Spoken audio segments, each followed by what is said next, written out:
አረብ ሀገር ላይ ሆናችሁ መዳም ቤት ያላችሁ እህቶቼ ካሜራ አለ፣ በካሜራ ተሳቅናል። ከዚህ ካሜራ እንዴት ነው ራሳችን መጠበቅ ያለብን? ምንድን ነው የምናደርገው? በቃ አጨናንቆኛል፣ ተሰቃየው የምትሉ እህቶቼ ዛሬ በዚህ ቪዲዮ ከካሜራ እንዴት ራሳችሁን መጠበቅ እንዳለባችሁ ነግራችኋለሁ። ቪዲዮውን ላይክ፣ ሰብስክራይብ፣ ሼር በማድረግ ጀምሩ። አሰላሙ አለይኩም ወራህመቱላሂ ወበረካቱሁ። እንዴት ናችሁ? ደህና ናችሁ ወይ? መዳም ቤት ያላችሁ እህቶቼ በአሁኑ ጊዜ በጣም በብዛት አብዛኛው መዳም ቤት ካሜራ አለ። በተለይ ሁለት ነገር ካለ ካሜራ አለ መዳም ቤት። በተለይ ደግሞ አዲስ ሆናችሁ ከሆነ ካሜራ ግዴታ ይኖራል። ልጆች ቤትና ትልልቅ ሰዎች ያሉበት ሸማግሌ ያሉበት ቤት ውስጥ ካሜራ አለ እና ያ ካሜራ ድምጻችሁን ብቻ ወይ ደግሞ ምስላችሁን ብቻ አይደለም የሚያሳየው። አንዳንድ ካሜራዎች አሉ ድምጻችሁንም ምስላችሁንም የሚያሳይ ማለት ነው። አሁን አንዳንድ ጊዜ በጣም ትልቁ ሰው የሚሸወድበት ምንድን ነው? ካሜራው ክቺን ውስጥ ከሆነ ዳይሬክት ካሜራው ያለው ምስሉ ያለው የካሜራ ምስል ካለው ክቺን ውስጥ ከሆነ ያ ካሜራ ድምጻችሁንም ምስላችሁንም ሊቀርጽ ይችላል። ሆኖም ግን እዛ ክቺን ውስጥ ያለውን ነገር ብቻ ላይሆን ይችላል የሚከታተለው። ገባችሁ? እናንተ ሳሎን ውስጥ ሆናችሁ እዚህ ጋር ልጆቹን ስትጎዱ ስትጮው ምናምን ስትጮውባቸው ስትመቱ ስትቆረጥጣችሁ ምናምን ሊያያችሁ ይችላል። በእርግጠኝነት ያ ካሜራ ክቺን ውስጥ ከሆነ ያለው ስለ ክቺኑ ብቻ አይደለም፣ ወይ ደግሞ ሳሎን ውስጥ ብቻ ከሆነ ያስቀመጡት ሳሎኑ ብቻ ነውና እኔ እዚህ ጋር አምጥቼ ያው ይገባኛል። ልጆቻቸው በጣም አስቸጋሪዎች ናቸው፣ ያስቸግራሉ። እንዲሁም ደግሞ ትልልቅ ሰዎች ያሉበት ቤት አስቸጋሪ ነው። ግን ካሜራው ልላችሁ የምፈልገው ነገር ካሜራው ዳይሬክት ያለበትን ቦታ ላይ ብቻ አይደለም የሚቆጣጠረው። ገባችሁ? ድምጻችሁ ሩቅ ቦታ ሆናችሁ ራሱ ድምጻችሁ ሊሰማ ይችላል። እና ያ ካሜራ ደግሞ ስታይ በዛ ካሜራ ብዙ ነገር ሊመጣባችሁ ይችላል። ካሜራውን እነሱ ይቆጣጠሩታል። አንዳንዶቻቸው በስልክ ቁጭ ብሎ ያንን ካሜራ የሚከታተሉ አሉ፣ ከነ ድምጻችሁ ማለት ነው፣ ከነ ምስላችሁ ምናምን ይቆጣጠራሉ። እና ዛሬ የምነግራችሁ እንዴት ከዚህ ነገር ራሳችሁን መጠበቅ እንዳለባችሁ ስለሆነ፣ አንደኛ ልጅ ያለበት ቤት ውስጥ በጣም ህፃናቶችም ሆኑ ትንሽ እንትን ያሉ ልጆች ካሉ በደንብ መጠንቀቅ አለባችሁ። ካሜራው ክቺን ውስጥ ከሆነ ተሰቅሎ ያለው እናንተ ደግሞ እዚህ ሳሎን ሆናችሁ ካሜራ ያለው እዛ ነው፣ እዚህ ድምጽ አይሰማም፣ እዚህ አያዩኝም፣ አታየኝም ብላችሁ በጭራሽ መሸወድ የለባችሁ። ያ ካሜራ ምስልም ድምጽም የሚያስገባ ሊሆን ይችላል። ያኔ እናንተ ሳሎን ላይ ሆናችሁ ልጆቻችሁን ስትቆጡ ምናምን ሊቀርጻችሁ ይችላል ማለት ነው።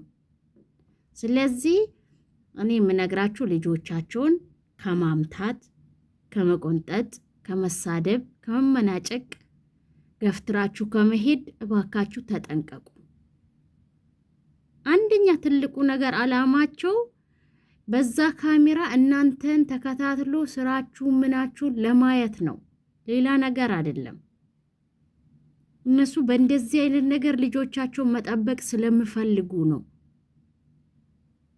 ገባችሁ? ለምን ብዙ ነገር ስላለ። አሁን በዚህ ጊዜ ደግሞ በዚህ ሰዓት ሁሉ ቦታ ካሜራ ነው። አንደኛ ደግሞ የምታይ ካሜራ ብቻ እንዳትፈልጉ፣ የማይታይ እናንተ የማታውቁበት ቦታ ላይ ተቀብሮ ሊኖር ይችላል ካሜራ። ለዛ ደግሞ እሱን የምታውቁበት አፕሊኬሽን አለ። እሱን አፕሊኬሽኑን አውርዳችሁ ብታዩ ካሜራ ያለበት ቦታ ታውቃላችሁ። ካሜራ አለ ቤት ውስጥ የለም። ስለዚህ አንደኛ እንዳልኳችሁ ልጆቻችሁን መጠንቀቅ አለባችሁ። እንዴት ነው እኛ ከልጆቻችሁ ራሳችን መጠበቅ ያለብን? ያበሳጩናል፣ ይመቱናል፣ ይሰድቡናል፣ እቃ ያጠፋሉ፣ እንደዚህ ያደርጋሉ የምትሉ አላችሁ። እውነት ነው። ልጆቻችሁ ከባዶች ናቸው። በጣም ከባድ ነው። ግን ከእንደዚህ አይነት ነገር ደግሞ እንዴት ነው ራሳችሁን መከላከል ያለባችሁ? መጀመሪያ ላይ ስትገቡ ለልጆቻቸው ፊት አትስጡ። በቃ አይ እሱ ምስኪን ነው፣ ልጅ ነው፣ ጩጬ ነው፣ ምንም አያውቅም። አሁን ለምሳሌ አንዳንድ ጊዜ ጭንቅላታችን ውስጥ ሴፍ አድርገን የምንመጣው የሆነ ነገር አለ። ልጆቻቸውን ከወደድናቸው ከልጆቻቸው ጋር ከተግባባን አረቦቹ ይወዱናል ምናምን፣ እሱ እውነት ነው። እሱ እንዳለ ሆኖ ግን እዚህ ጋር ደግሞ ራሳችን ለማስከበር እነዛ ልጆች እኛን አክብሮን የምንለውን እየሰሙ እኛን ሳይሰድቡን ሳይመቱን አብሮን እንድኖሩ ከፈለገን ምንድነው ማድረግ ያለባችሁ? መጀመሪያ ላይ እዛ ቤት ስትገቡ ለልጆቻቸው ፊት ማስጣት የለባችሁ። ስራችሁን በስርዓት ልጆቻቸውን በስርዓት የሚፈልጉትን ነገር ማድረግ የሚፈልጉትን ነገር ከእናንተ ለነሱ ለማድረግ የሚጠበቀው ነገር በስርዓት አድርጉ።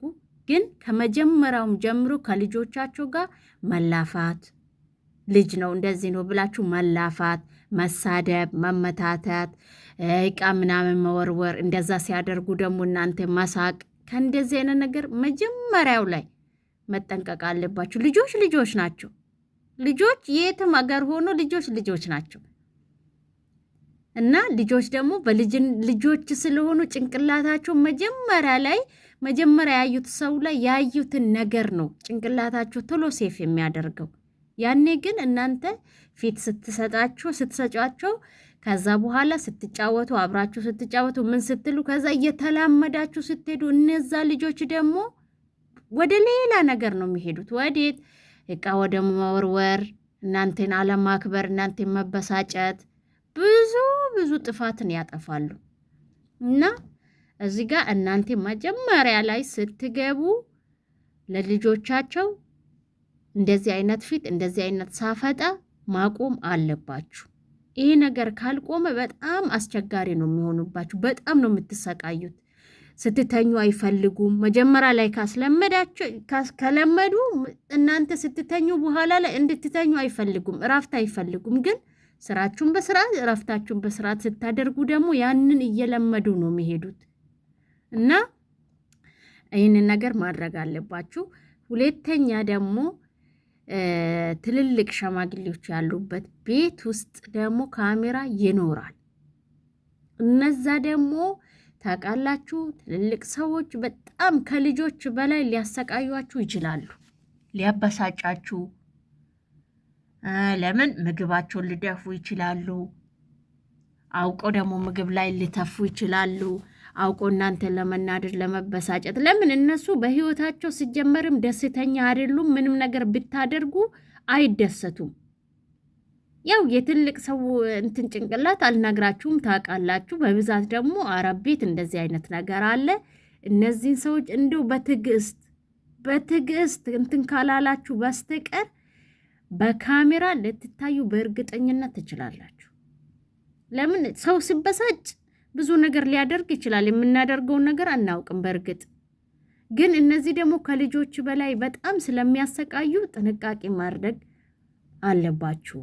ምንም ነገር እንኳን ቢያደርጉ እየተበሳጫችሁ እነሱን መመናጨቅ፣ እነሱን መገፍተር፣ መሳደብ፣ ምግባቸው መወርወር፣ እንደው አደራ ከእንደዚህ አይነት ነገር ተጠንቀቁ። አላማችሁ አንድና አንድ ነው፣ ሰርታችሁ ለመቀየር ነው። መጀመሪያ ላይ ያ ቤት ስትመጡ ከሀገራችሁ ስትወጡ ምን እንደሚያጋጥማችሁ እንደማታውቁ ሁሉ አሁንም ደግሞ ያ ነገር ነው የተከሰተው። በቃ ፈጣሪ ከዚህ ህይወት እስከሚያወጣኝ ትዕግስት ማድረግ አለብኝ ብላችሁ ያንን ነገር በትዕግስት ማለፍ መቻል አለባችሁ፣ አደራ።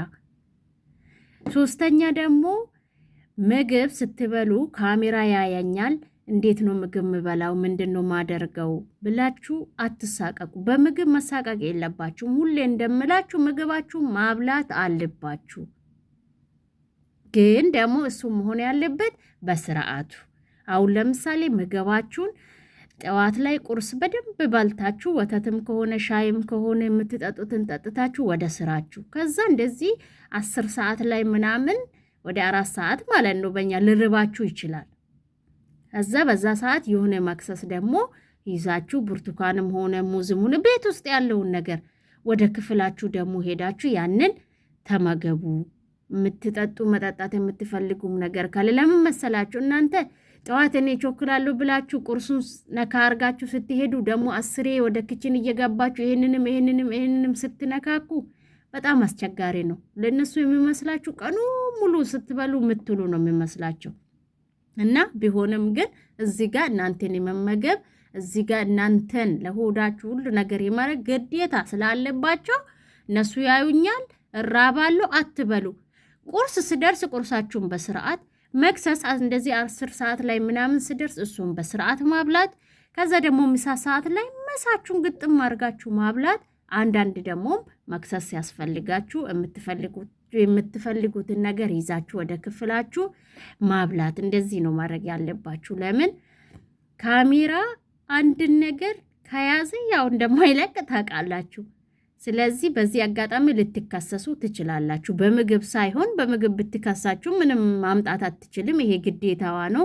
ግን ቅድም ያልኳችሁ ከሁለት ነገር በደንብ መጠንቀቅ አለባችሁ። ይሄንን አደራ ይላችኋለሁ። ለምን አስቸጋሪ ነው።